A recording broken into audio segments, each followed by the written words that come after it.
Mbote bana mikili ya poto, mbote bana kisasa, bonjour, bonsoir. Na oyo bozali na émission na bino, na TV na bino, oyo ezali avec impact na idéologie zo comme masolo mikolo yo. Congo News 26 TV na émission na bino Toloba Tolobate ezali magazine oyo tokolobela mingi makambo nyonso oyo ezali koloba par rapport à l'actualité politique. Tokota na ndule, tokota na sport, tokotika na politique, tokota na santé, tokolobela kisasa, tokolobela Congo, tokolobela ba province nyonso ya République démocratique du Congo. Pourquoi pas kolobela personne yemoko potobeta masolo qui il est à Salani ya Zawapi par rapport ya ba charge oyo azali ko assumer. Kasi pona numéro ya liboso ya lelo na émission na bino Tolobate na chaîne na bino Congo News 26 TV. Bongo mwana mboka analyste politique oyo mingi pe ba ka tendance na été metoluka to bango a na émission na biso bato mozo alobi o azamu to ngambo opposition te azamu to majorité te asala ka ya butu na moi nyonso wana to luka ko bango awa yena ni mwana mboka Timothée Efika les Noirs. Bonjour Timothée Efika. Bonjour ndeko journaliste, merci beaucoup na honneur na privilège bo accordenga la katia il y a une si grande télévision Oyotobengi Congo News 26 TV. Merci beaucoup pour l'invitation. Je suis très ravi, très flatté, très enchanté, s'il faut le dire ainsi. Naza entièrement à disposition nayo. Toko sololande wa kino wa sololara, toko beta indusa et ça va permettre à toutes les couches, plus particulièrement surtout la bande biso ya diaspora. Quand on parle de la diaspora, ça a l'espace Schengen, tout le monde appelle de lobby bande Angola. Bandeko Afrique du Sud, Kenya, Maroc, bandeko na biso moko na RDC, na Goma, na Bukavu qui nous suivent vraiment en ce moment. Donc merci pour l'invitation. Je suis entièrement à votre disposition. Voilà, merci. Toso le roi bana kisasa mbano liboso na émission espace Otozali position d'abord. Bige to vandi poto so le roi bana kisasa nde baso la total na nde amsuba lo ba fara mbunzu na mbunzu nzoto na nzoto poto pesa makamu. On va mettre les gens à l'aise. Ça veut dire que d'abord, Kombonangeza, le noir Efika Timothée. Je suis de la grande famille Efika les noirs. Nganena Balola, le noir Efika Timothée. Pardon, et attirer attention, on t'a pembe, mais on bengue les noirs. Na mon appel na ba réseaux sociaux et créé qui moi mbutu moi problème mais bat babi non eza surnom et au publier photo ya papa paix à son âme on dirait la moussa qui sous batu non moi quand il s'appelle Roiba na oka Kombo naïba Kombo te Kombo ba yiba rangote nous sommes bantous nous sommes africains Kombo eza na mystère eza na importance nango je suis fils il y a feu Jean-Louis Efika Malala les noirs qui fit un grand directeur fou à la régie des eaux mon père était belge.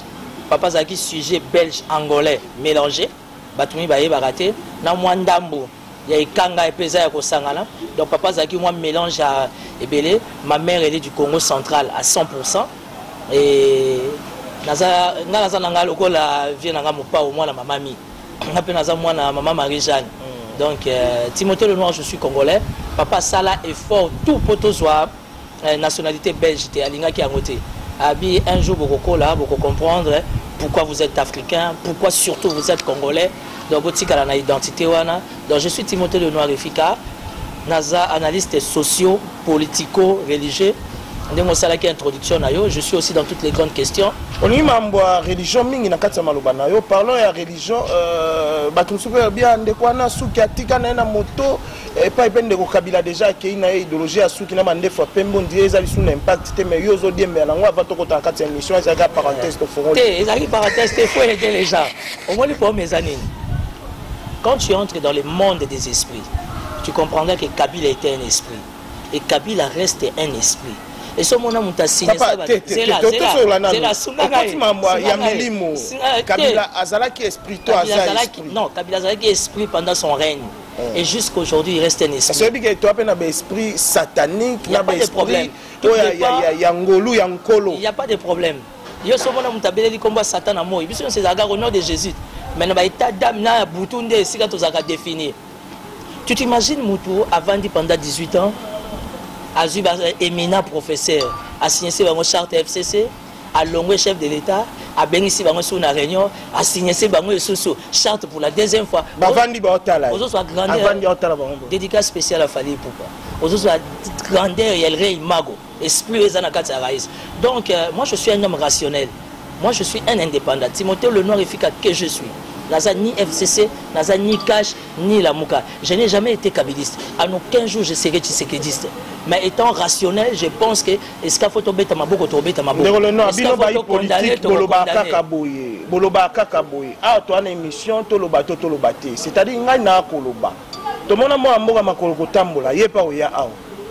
Aloba kaka pona ndeko kabila mais mona mboka makolo kotambola zonga awa.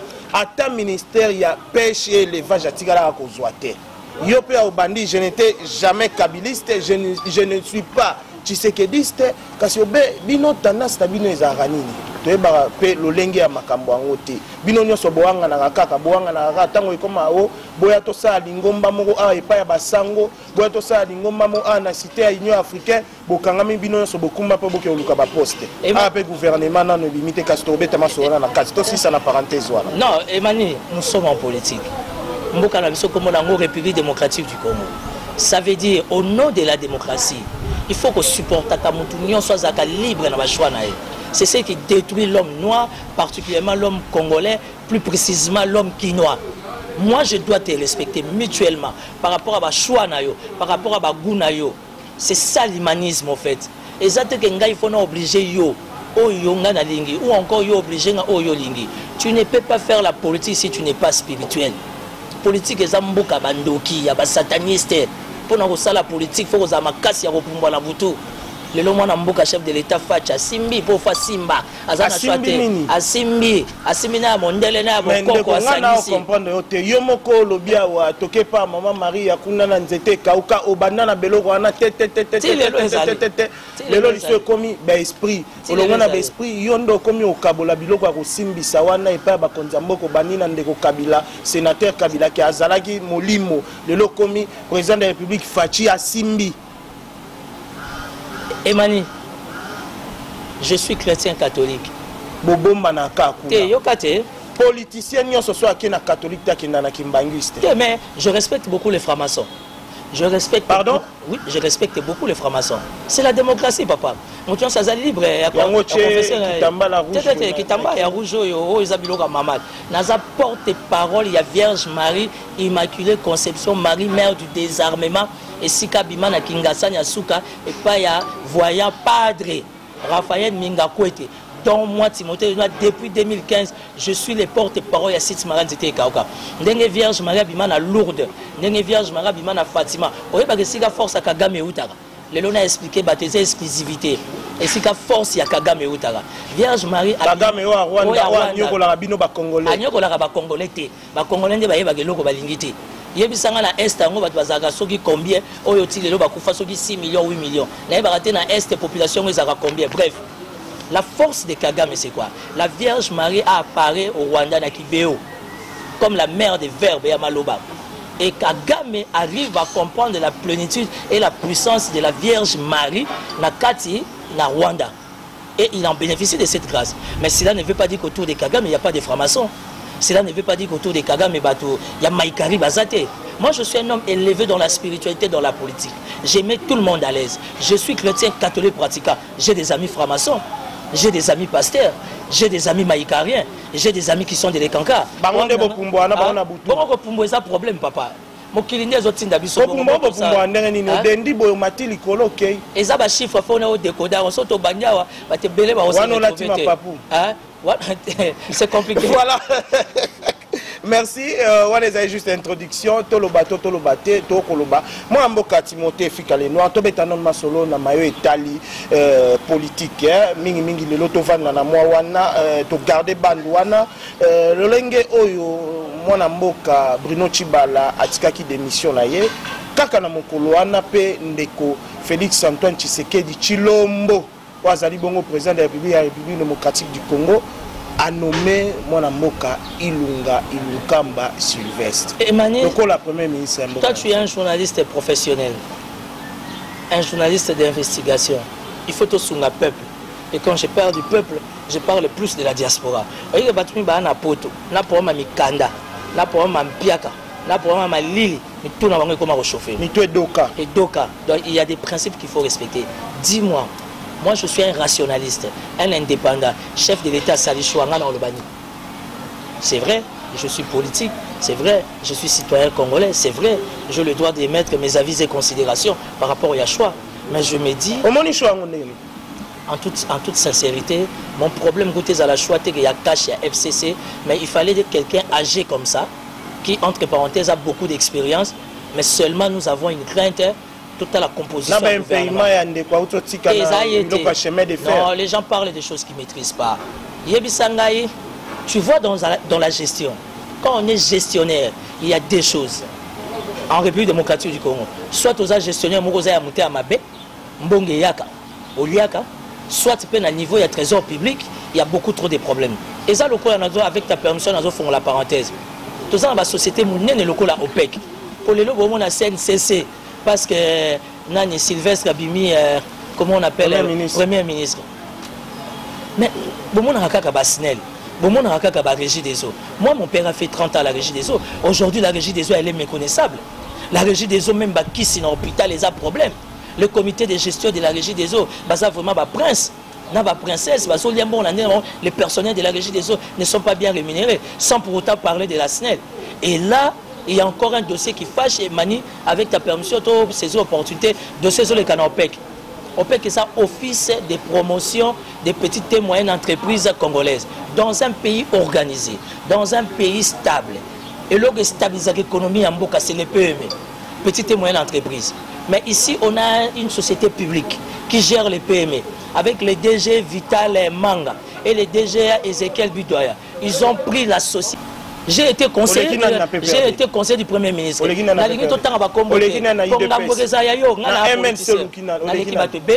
Je suis parmi les meilleurs communicateurs. Pas du tout. Je suis parmi les candidats président de la République au démissionné au Tiki. Parce que nous avons makambote au Tiki, ok, pas de quoi MLC yo, ok, ne pas de quoi chez Komba yo. Et puis moi, je n'ai jamais été ancien du MLC. J'ai les 100 bémistes. J'ai aidé les MLC. Mais la case MLC, trop de bacal. Je suis allé comme indépendant. C'est moi qui ai lancé la sortie officielle. Il y a parti, il y a José Makila. Moi, c'est Ndoumba Penza et Bandana politique. Yo so mona politique, moi c'est à la fidèle. Moi, c'est Ndoumba Bandana. Yo so mona politicien à la fidèle. Des politiciens solo face à la base. Parti ce qui a José Makila, yo. Les lots indépendants, lobby au côté IDPS. Tous on a sujet. Je n'ai jamais été kabiliste et jamais je serai tshisekidiste. Mais j'aime mon pays, j'aime ma nation. Je soutiens le chef de l'État Félix parce que tous on a besoin d'alternance, de vivre et s'imposer. Dans sa composition au gouvernement, qu'on commence par les indépendants, va penser dans la société civile, va penser dans la confession religieuse. Après viendra les FCC, les cash, qui va encore. Mais oui, il faut partager ça l'équitable. Et là, on a un moment Monsieur le journaliste, pourquoi? Parce que nous sommes en politique. Et la République démocratique du Congo, Ezaya Batunioso. Tous on a un sujet, tout le monde a bana qui ça va biso, bana poto, Angola, Luanda, partout. Moi, qui ça et l'angame, tous vivons dans ces amours qui ça, ça ne bon mon à émission en plein centre-ville. Il y a Kinshasa, Ndeko, les Noirs, tout ce qui a un dossier de nomination. Les lots va reconduire Général Mbala et puis à mon Konzambo, après c'est sous confiance. Pour accumuler la licence sur armée la licence. Est-ce que vous avez le choix, madame? Bon, dire que ça choix malade ou pas, mais je pense que les choses jusque-là ça va. Je n'aime pas la auto à la nommer, si je ne me trompe pas 6 mois. Et armée, ils ont ma sensibilité, ma case. Si tu veux être un bon chef de l'État, il y a 3 choses. Premièrement, il y a l'armée. De 2, il y a les finances. Mbongo. De 3, il y a des services de sécurité.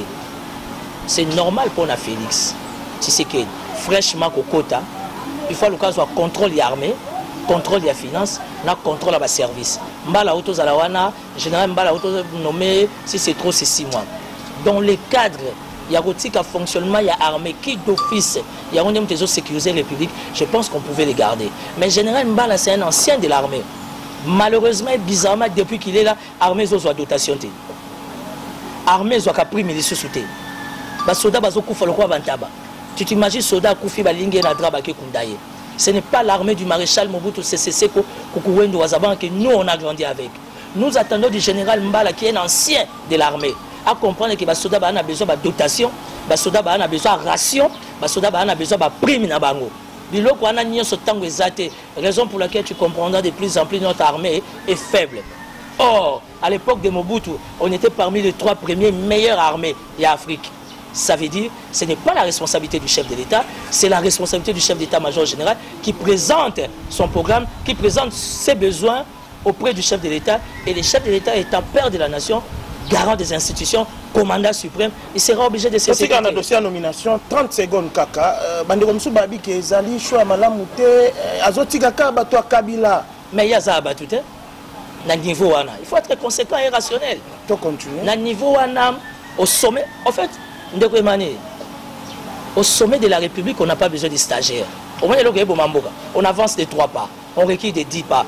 Bozako, rond-point, la RDC est au rond-point. Un tout petit pays comme le Rwanda, Burundi, Ouganda. Tu sais pourquoi ils évoluent?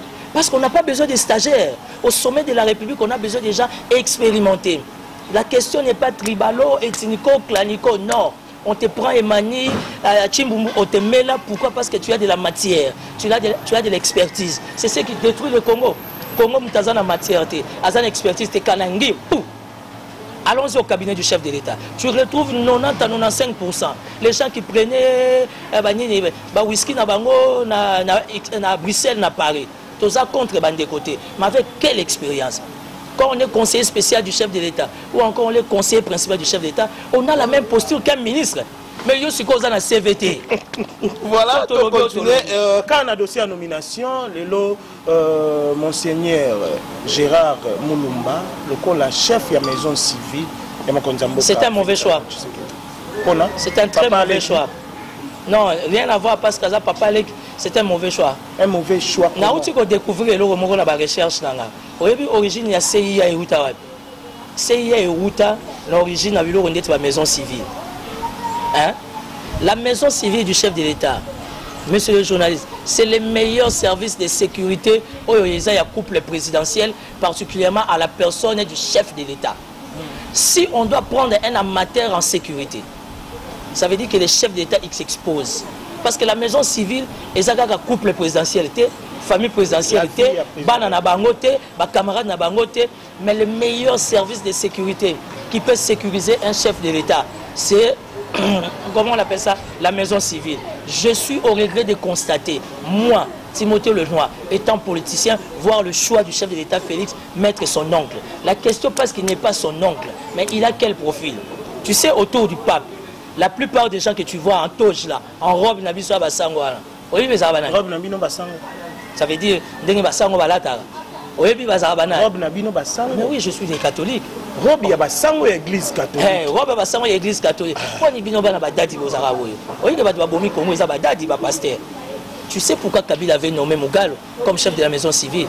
Parce que Mugal a une certaine maîtrise dans ma sécurité et Mugal a gagné 95 à 98% de tous les pasteurs congolais qui étaient autour de Kabila. En dehors, il y a Monseigneur. Non, le chef de l'État est supposé donner la chance si à tout le monde. Timothée Noir, Azalaki Wana. Malheureusement, je ne suis pas en fonction. Au moins, il y a des politiciens. Aujourd'hui, une fois nommé ministre, il y a un directeur de cabinet. Il y a un parsec. Mais c'est ça un homme d'État, Emmanuel. C'est ça être un homme d'État. Moi, je ne suis pas un homme politique, les malheurs. Moi, je suis un homme d'État. Un homme d'État n'a pas d'état d'âme. Moi, je m'en fous. Il y a clan Nabino, il y a ethnie Nabino. Mais moi, je te vois par rapport à ton profil, par rapport à ton expérience. Qu'est-ce que tu peux apporter pour mon mandat et surtout pour la République? Voilà, tous on a la carte à sujet. La biso to betamaso. Aux à l'aise? Ça va. Ni nezang. Ah? Ni nezang. T'es le réseau zanga Gentini Ngobila. Oh, to comme on a été papa. Tous on a la Gentini Ngobila Mahamingi. Je n'ai pas de problème. Si je soutenais ma gloire, retour à Moïse Katumbi Tchap. Ce n'est pas un événement. C'est-à-dire? Ce n'est pas un événement. 3 ans d'Ibanda. C'est synonyme de quoi, monsieur le journaliste? Qui représente Moïse Katumbi? Moïse Katumbi représente. Mais il y a côté Kunana. Pas du tout. Avant, comme Asogi pas du la Mukawana. Moi, j'ai toujours... AMK, mouvement... À l'occasion de quoi? Emmanuel, moi, je n'ai pas des millions, mais je n'ai pas faim. Hein? Emmanuel, je n'ai pas des millions, mais je sais ce que je veux de ma carrière. Moi, je suis un homme d'appel, de vocation. Papa, olobi atopesa makambo na émission. Ta makambo oyo Moïse Katumbi asali na retourner n'importe quoi. C'est normal les affaires. Yo so OK pas la million na Mbujima, yo za ba moyen. Ba to ba oyebele te. Naso na ke pas la vision na Équateur, ba to oyate. So na ke na mboka mama na ngepa batandu. J'ai l'argent. Batandu ba otandanga maputa. Tu sais comment on appelle ça en français? C'est du blablabla. Moïse Katumbi représente rien en termes de force.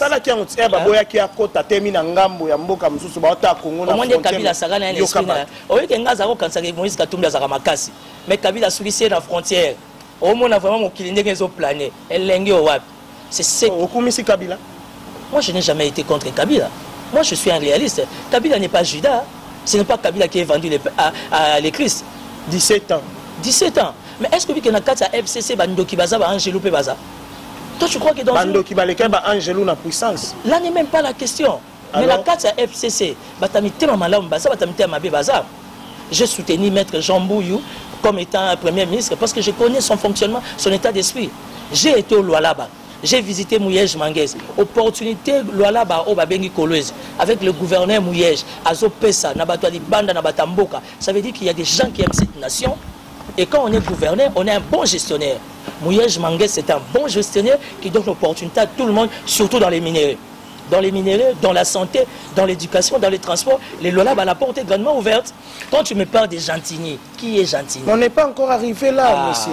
Tout ça, la donc, émission, il y a le gouverneur Ngobila, oh, le banque qui ça va passer confiance. Tu prends Moïse Katumbi, tu prends Ngobila, c'est comme disent les Kinois. Si ça, on a Moïse. Avec Moïse Katumbi, il n'y a pas d'événement. Moïse Katumbi est venu faire des beaux yeux à Félix. Félix, pour être fort, étant chef de l'État. On a besoin de Moïse. Oui, mais attendez, monsieur le journaliste, retour, il y a Moïse Katumbi de Konangé événement. Moïse Katumbi, j'ai été au Katanga en 2015. Tant Moïse Katumbi a été gouverneur. Moïse Katumbi a été Koni, a été Ngouba, Makala, biscuits, farine, pétrole, minéraux. Moïse Katumbi a jamais foutu impôt. Aujourd'hui, nous parlons de l'état des droits. Si réellement, dans le cadre de l'état des droits, nous devions respecter les principes, Moïse doit d'abord commencer par payer ses impôts avec sa plus grande société, Katanga Mining, Akuna Matata. Total, comment on appelle ça? Terme na économie, ça veut dire surtout tracé total. Tu verras que nulle part M. Moïse Katumbi, citoyen congolais au besoin, a foutu un impôt. Ben oui. Moi, je ne suis pas dans les débats des nationalités. Et où tu n'as pas la raté. Et bien, oui, au besoin. Au besoin, français, Moïse Katumbi, citoyen congolais au besoin.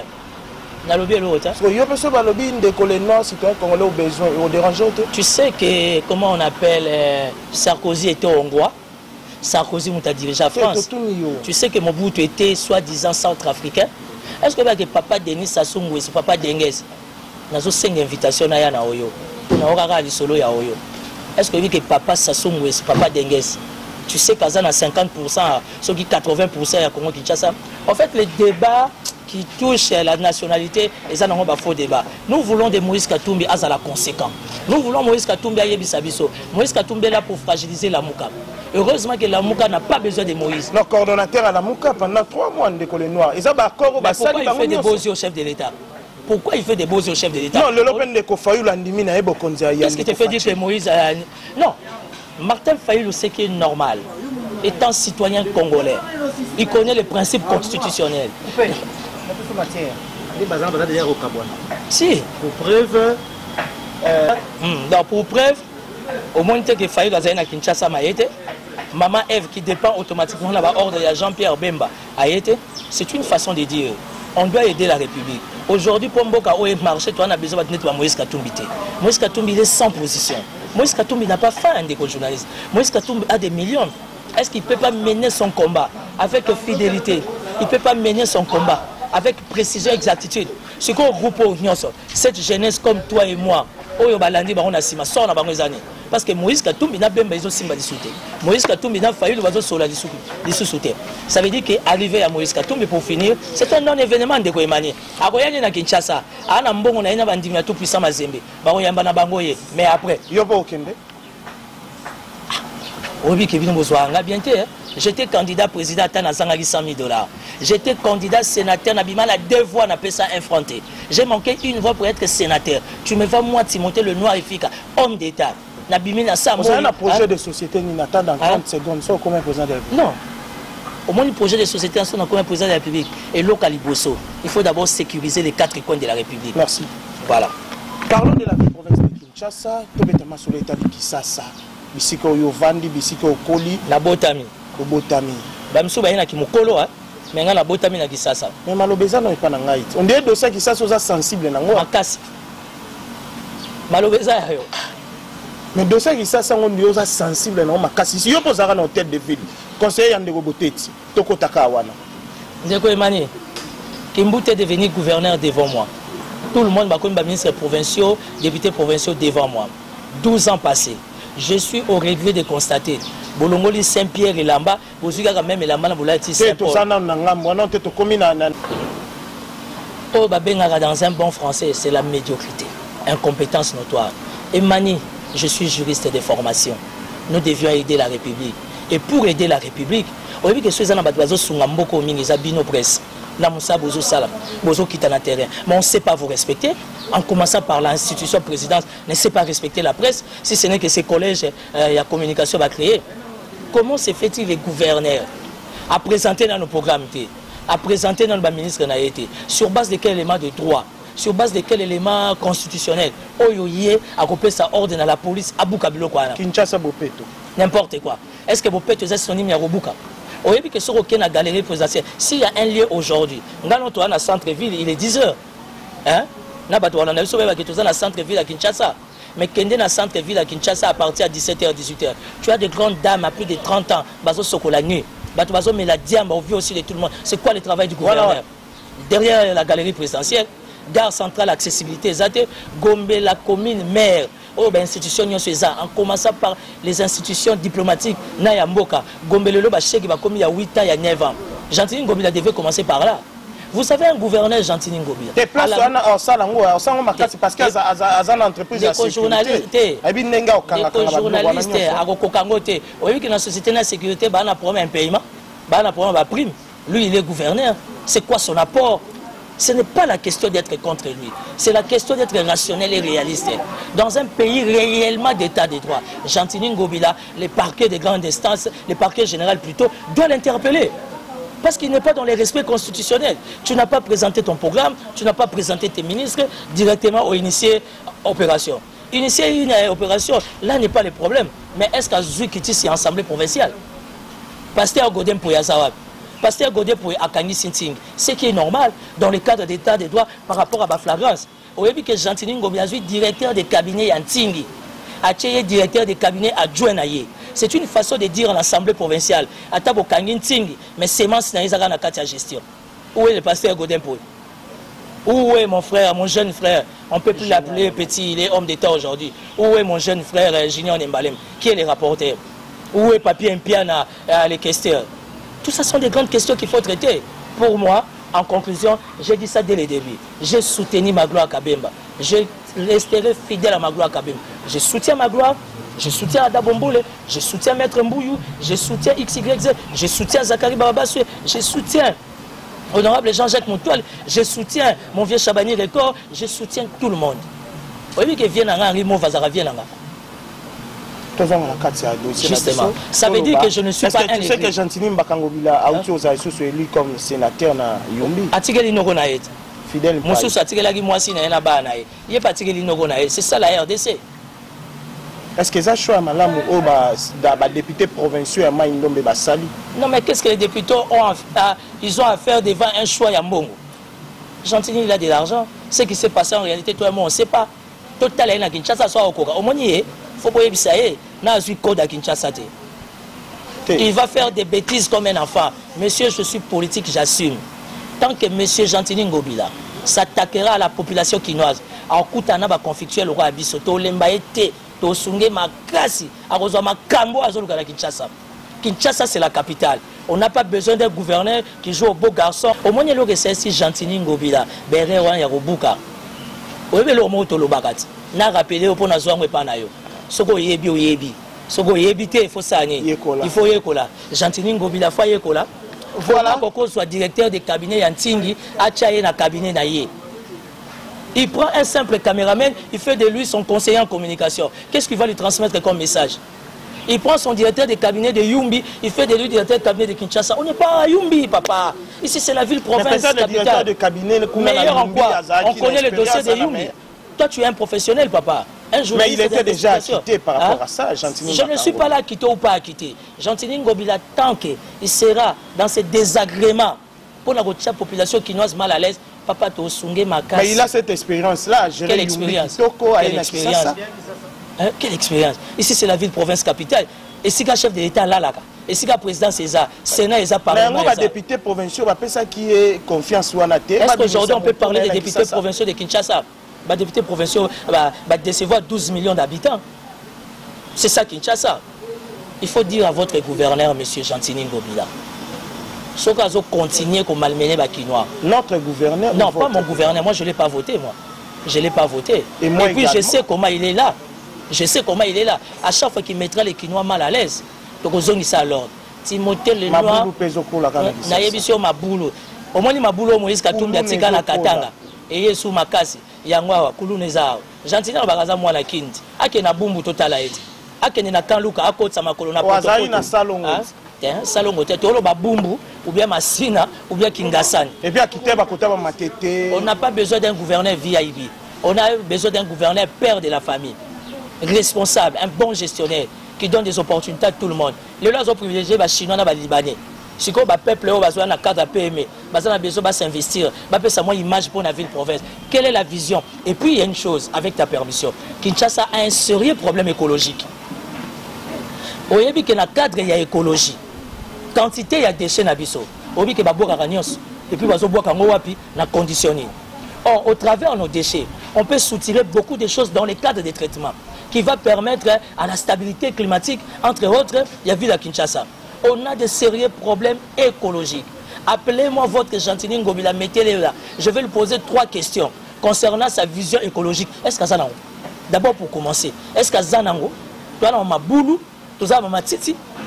Lelo, basala kimbu tatika système à salon. 8h, 10h. Il y a un bateau à Komboli. Bazo matiti bacha na poche, ou bazo matiti ba kosa na salon. Évacuation exatée. N'importe quoi. Quand il prend des jeeps, il donne au gouverneur, ba bourgmestre. Te wana ezaki déjà pas kimbuta mtasai. Mais ba bourgmestre mso ba longo. Ba bourgmestre mso ba longoli déjà ba Kombo. Tu y as sur 24 bourgmestres, plus de 10 bourgmestres. Aussi là ba longoli ba jeep na ba Kombo. Où est la présence? Où est l'efficacité? Il y a notre soi-disant gouverneur. On n'a pas besoin d'un gouverneur bogos qui est charmant, qui veut acheter les esprits des députés. À son bandé esprit n'abisso ba quinoa. Parce que c'est par rapport aux bonnes actes qu'il va poser, est-ce qu'un est capable? Pour jusque-là, acte à l'Ibosso a bien posé à Bouki. Tu sais qu'on n'a pas une société de transport urbaine. Exactement. Dans la société, il y a évacuation, il y a immondice. Or, dans les cadres purement écologiques, la ville-province de Kinshasa, on a un sérieux problème écologique. Et je sais que le gouverneur a un homme averti. Voilà. Je soutiens Magloire Kabemba. Je reste fidèle. Je soutiens Ada Bombolo. Je soutiens Maître Jean Bouy. En fin de compte, je soutiens les chefs de l'État. Je ne suis pas du cash, je ne suis pas du FCC, je ne suis pas de Tshisekedi. Zandu peut dire Zandu, on a eu beaucoup de gens qui ont il y a vu ça, Gentini Ngobila. Zandu n'est pas libanais. Kimbuta Mtatsala a voté comme pas libanais. Alors, Gentini Ngobila a sa efficacité. Kimbuta Mtatsala a félicité Ngobila et a venu gouverner. Qui dit je sais n'a pas tort. Qui dit je ne sais pas n'a pas tort. À tort, c'est lui qui dit qu'il sait. Or, voilà, restons toujours la ville province de Kinshasa, de Timothée Fikalenoa. Dossier au Yaroussa la pont. entre Kinshasa na Brazzaville. Lelo tomoni ndeko député ya Congo Central côté na mino kuna azalaki vraiment catégorique abiba ko sa makambo ya pont na te modéron timba habité totika nanu ce n'est pas important yo posa na moi ça on est Congo et puis analyste politique.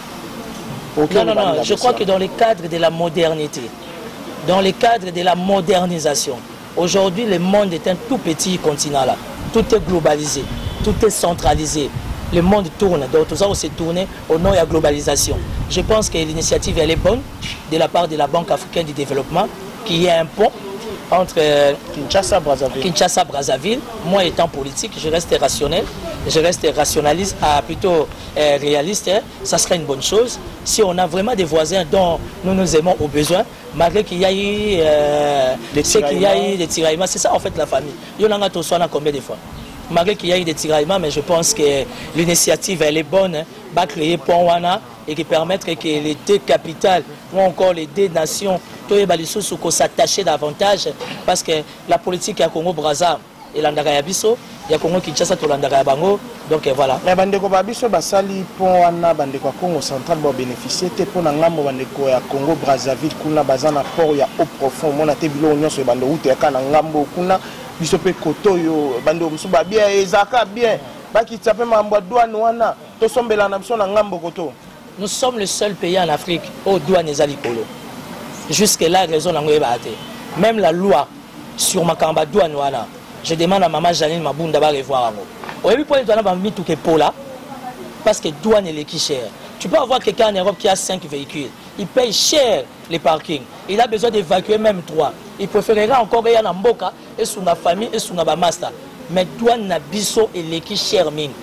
Tu t'imagines, nous avons la DGDA dans le FIDA, Aza huissier, mais à moins d'une année. Il a un salaire, un huissier, s'il en a trop, à l'OFIDA, c'est 1 500 $. Mais une année, Boye, d'ailleurs c'est trop, il te construit un immeuble de la valeur à plus de 300 000 $. Ça veut dire que le vol est au rendez-vous. Vol, na niveau DGDA, ils ont vraiment au rendez-vous. Je me demande, la DGDA, ceux qui, département, il y a discipline, les gens volent comme ils veulent, les gens en font ce qu'ils veulent, c'est vraiment du méli-mélo. Et c'est un pour Madame Janine Mabunda. Que l'argent marque esprit. Pour Mme Janine Mabunda Yebi, elle a été plusieurs fois ministre. Elle était conseillère spéciale chargée à la femme. Elle a une expertise ma casse. Tu comprends? Elle a même travaillé dans le projet, il y a copyright. J'encourage la diaspora, baya ko investir. Vous avez une émission Nabiso Tolobate Téléma pour que tous ces émissions Nabiso Lelo.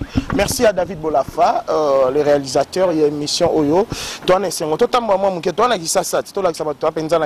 Donc bref, tout motivé le Congo est là, la porte est grandement ouverte. Au nom de l'alternance, venez investir et donnons l'opportunité à notre Congo. Merci. Merci à David Bolafa, qui est un ami, un frère.